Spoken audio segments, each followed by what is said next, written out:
안녕하세요. 고준의 지혜 TV입니다.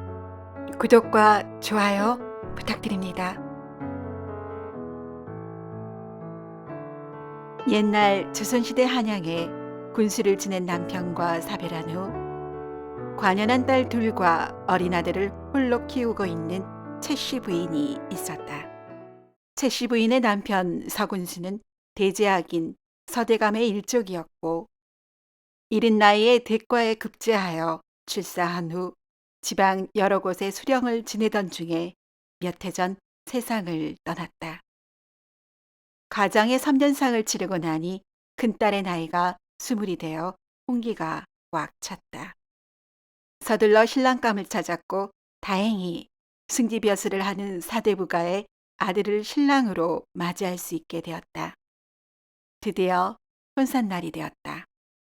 당시에는 초리가 어스름한 저녁에 신랑이 신부집을 방문하여 이루어졌는데 초례를 마치면 신랑과 신부가 집안의 어르신들에게 인사를 올리는 관례가 있었다고 한다. 초례를 마친 신랑과 신부는 사랑처에 계신 집안의 어르신인 서대감에게 인사를 올렸다. 그런데 인사를 받은 서대감의 얼굴 표정이 이게 어찌된 일인가 하는 의아한 표정에 뭔가를 기억해내려는 듯한 낯빛을 지었다. 신랑의 얼굴이 한 번은 본 듯한 낯익은 무관의 얼굴이라 인사를 받는 중에도 누구였는지 기억해내려 애썼던 것이다. 인사를 마치자 신랑 신부는 신방에 들었다. 한편 밤이 이슥하자 서대감은 저녁을 마치고 신부댁을 나와 서둘러 집으로 향하는 중 고개를 갸우뚱거리며 혼잣말을 하였다. 아우님이 먼저 갔다 하나 명색이 사대부인데 중인이나 무관을 사이로 맞는 것은 마땅치 않을 터인데. 그때 서대감을 뒤따르던 문객 두 사람의 대화가 들렸다. 아니, 한미연자가 사대부가의 신랑이 되다니 신랑은 복이 터졌네 그려. 자네가 신랑을 잘 아는가? 겸사복에 있는 박시성의 무관이 아닌가? 이 말을 듣고 그제서야 서대감은 길을 멈추고 아차 싶었다. 서대감이 듣기로 신랑은 박씨가 아니었던 것이다. 문객에게 신랑이 누구임을 거듭 묻자 대감마님 몇 해 전에 충청도 공주의 평민 출신으로 말을 잘 타서 겸사복 무관으로 입직했다고 하여 소인이 데려와 대감께 인사드린 박시성의 무관이 오늘 신랑입니다요. 서대감은 무슨 연이인지는 몰라도 신랑이 바뀌었을 수도 있다는 생각에 다시 신부댁으로 말을 돌렸다. 신부댁에 도착하니 밤이 깊어져 손님들도 모두 돌아가고 집안 식구들도 모두 자러 간 터라 하인을 시켜 급히 안주인 최씨 부인을 불러달라고 했다. 잔치를 치르느라 고단해서 깊이 잠들었던 최씨 부인은 한참 후에야 무슨 일이 나는 듯 서대감을 맞았다. 아주버님, 어찌 다시 오셨는지요? 세수씨, 이댁 신랑의 성이 무엇이라 했소이까? 그야 민씨지요. 민승지댁 아드님입니다. 어허, 신랑을 불러주십시오. 아무래도 무슨 착오가 있었던 듯 싶습니다. 아주버님, 신랑은 이미 신방에 든 지 한참 지났는데 어쩐 일이신지요? 이어서 서대감은 신방의 불이 아직 꺼지진 않았다는 말을 듣고 신랑 신부가 전날 밤을 지내지 않았다는 생각에 안도하며 말했다. 재수씨, 혹여 이 마을에 오늘 혼례를 치르는 다른 집이 있는지요? 예, 내 수사에 다니는 김별자의 딸이 오늘 혼례를 올린다고 들었습니다. 어허, 그렇다면 그 집과 신랑이 바뀌었소이다. 속히 그 집에서 신랑을 데려와야 합니다. 안주인 최씨 부인은 급히 친모를 불러 신방에 가서 신랑을 모셔오도록 했다. 친모가 신방 앞에 도착하니 여전히 불이 켜져 있었으나 신랑 신부는 이미 한 이불을 덮고 있었다. 밖에서 친모가 부르는 소리를 듣고 신랑은 옷을 갖추어 입고 뒤를 따라 서대감 앞으로 갔다. 여보게, 자네가 공주에서 올라온 박시성의 무관인가? 예, 그러합니다. 그러면 신부를 어느 댁의 따님으로 알고 있는가? 예, 김별자 나리댁의 따님으로 알고 있습니다. 어허, 신랑이 바뀌었구만 그래. 이 댁은 서군수 댁이라네. 속히 길을 나서 나와 함께 김별자 댁으로 가세나. 신랑은 황당한 상황에 놀라서 대감을 따라갔다. 서대감이 바뀐 신랑을 데리고 하인의 안내를 받아 김별자의 집으로 갔다. 김별자의 집에서는 하객들이 신랑을 놔주지 않아 아직 신방에 들지 못하고 있었다. 다행이라는 생각에 서대감은 김별자에게 자초지종을 얘기하고 박 씨가 진짜 신랑임을 확인한 후에 신방에 들이도록 했다.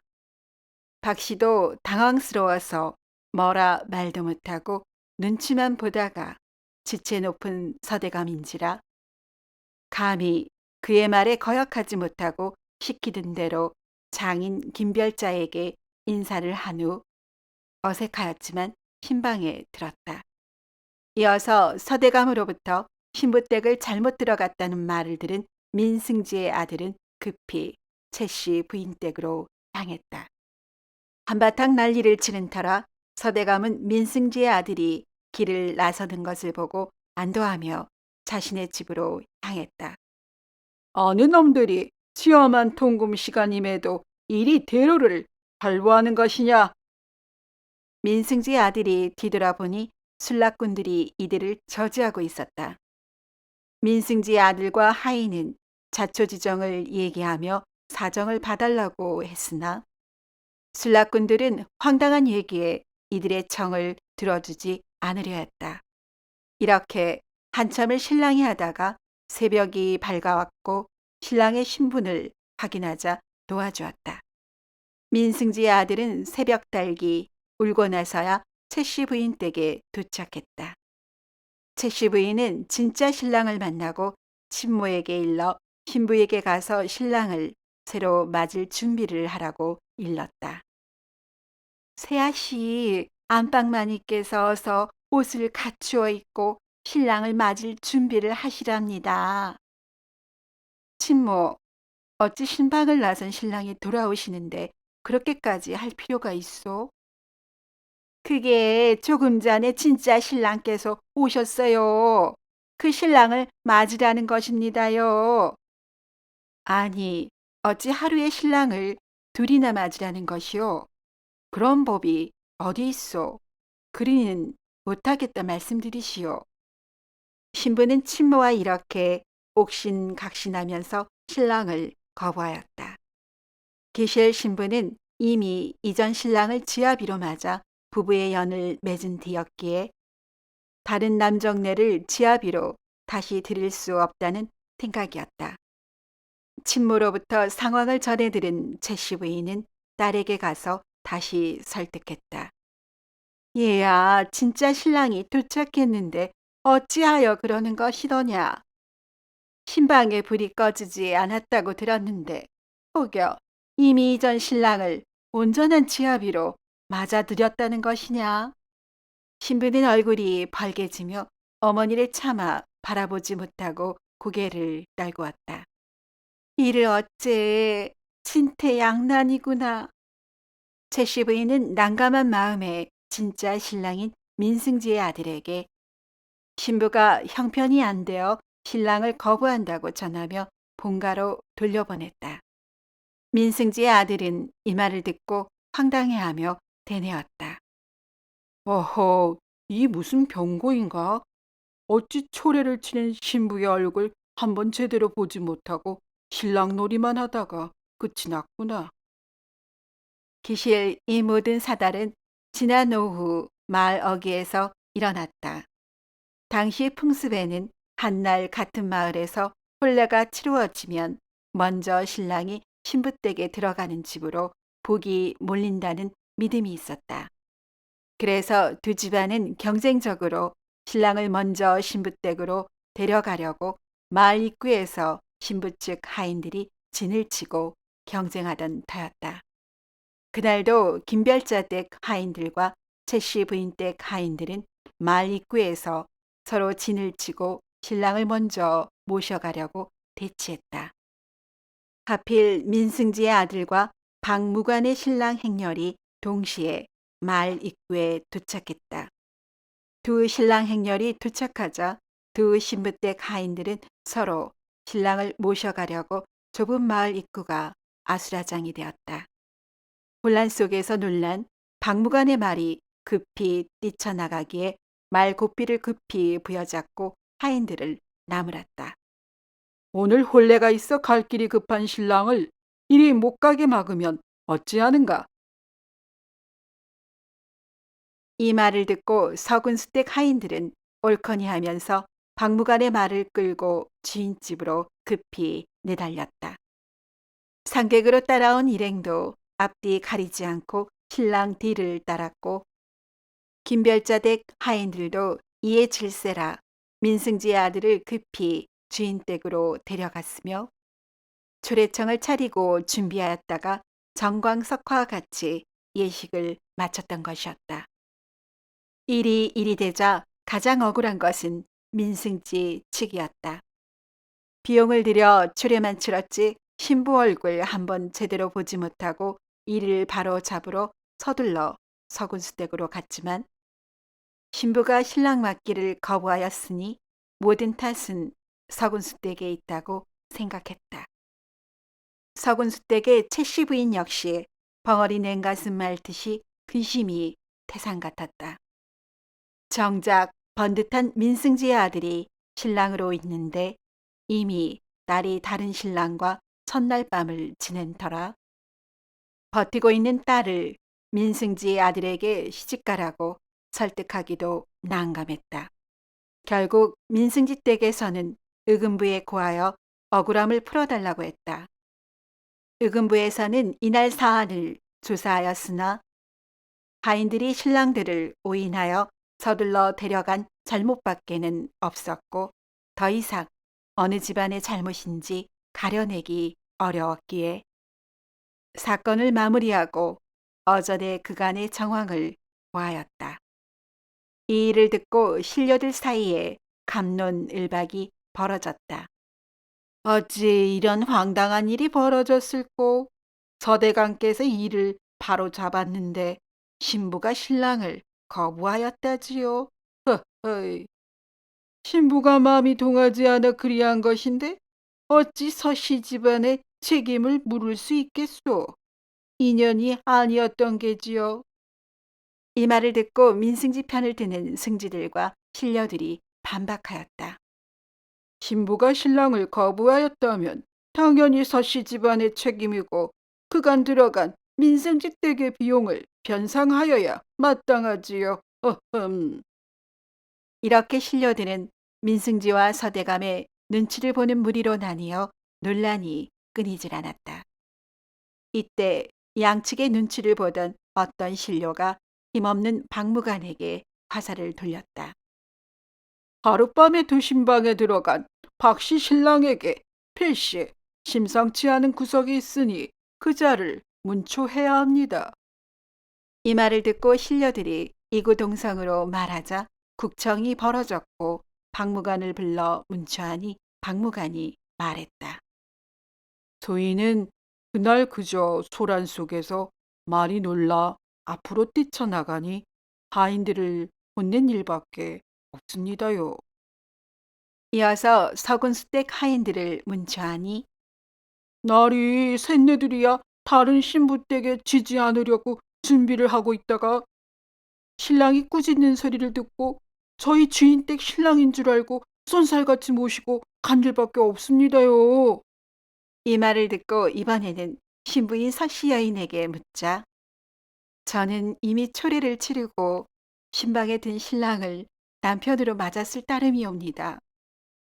열려는 불경이부라 했거늘 어찌 또 다른 남정네를 남편으로 맡겠나이까. 당시 촛불이 꺼지지 않았다고 하였는데 어찌 되었소이까? 비록 촛불은 꺼지지 않았사오나 나무는 이미 배가 되었습니다. 신부의 당찬 모습에 주변의 모든 사람들에게서 탄성이 흘러나왔고 오랜만에 자신의 첫 신부를 대하는 박무관은 감회가 남달랐고 서씨 여인을 향한 마음이 깊어졌다. 일이 되니 문초를 하여도 어느 누구의 잘못으로 드러나지 않자 이 사건을 종결하기에 이르렀다. 상황이 이쯤 되니 사건의 전말을 임금이 알게 되었고 서대감을 조용히 불러 말했다. 아인이 들으니 경의 집안에 사이를 잘못 맞아 사달이 났다는 것이 사실이요. 전하, 항공하옵게도 그런 일이 있었사옵니다. 힘이 부족하여 아직 해결되지 않고 있사옵니다. 어떤 일이 해결되지 않았다는 것이요? 민씨 자제는 새로 장가를 가면 그뿐이나 조카인 서씨 여식은 흠이 있어 평생을 홀로 지내야 할 듯 싶습니다. 임금은 서대감이 일이 잘못된 것을 알고 바로 잡으려 한 것은 잘한 일이라고 칭찬하면서 다시 물었다. 그리하면 경희 민씨 신랑을 찾으러 갔을 때 조례를 지낸 후였던 것이요? 그러옵니다. 조례를 지낸 지 한참 후에 민씨 신랑을 찾아갔사옵니다. 이 말을 듣고 임금은 한바탕 웃으며 답했다. 의외로 해법은 단순한 데 있는 것 같소. 모든 사달은 사대부가의 뼈대 있는 집안의 여식을 한미한 신분인 무관에게 보낼 수 없다는 것에서 비롯된 것이요. 초례를 치루었다면 이미 부부로 맺어진 것인데 신방을 치루었는지 여부가 무슨 문제겠소. 박씨 신랑이 이미 초례를 서씨 여인과 치루었으니 서씨 여인이 정실이 되겠고 초례 없이 신방을 치른 김별자의 여식은 소실이 돼야 하지 않겠소? 이 말을 듣고 서대감은 아차 싶었으며 임금에게 고개 숙여 말했다. 현명하신 판단이시옵니다. 문제를 해결해 주시어 성은이 만극하옵니다.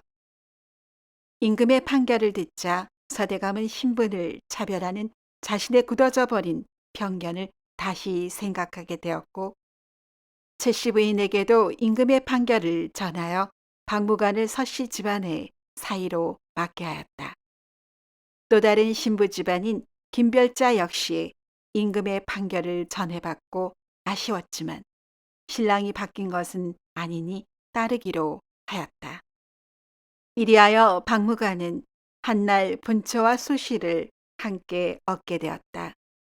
하지만 우연한 실수로 신랑이 바뀌게 된 서씨 여인과 본처가 아닌 소실이 되어버린 김별자의 딸은 어찌할 수 없는 운명에 수긍할 수밖에 없었다. 이후 박무관은 두 부인에게 항상 미안한 마음을 지니고 소중히 대하여 행복한 가정을 꾸렸으며 두 부인의 내조를 받아 평민 출신으로서 서반 당화관으로는 최고 이치인 어모 장군에까지 올랐다고 전해진다. 오늘도 이야기를 시청해 주신 여러분께 감사드립니다. 재미있는 이야기로 곧 찾아뵙겠습니다.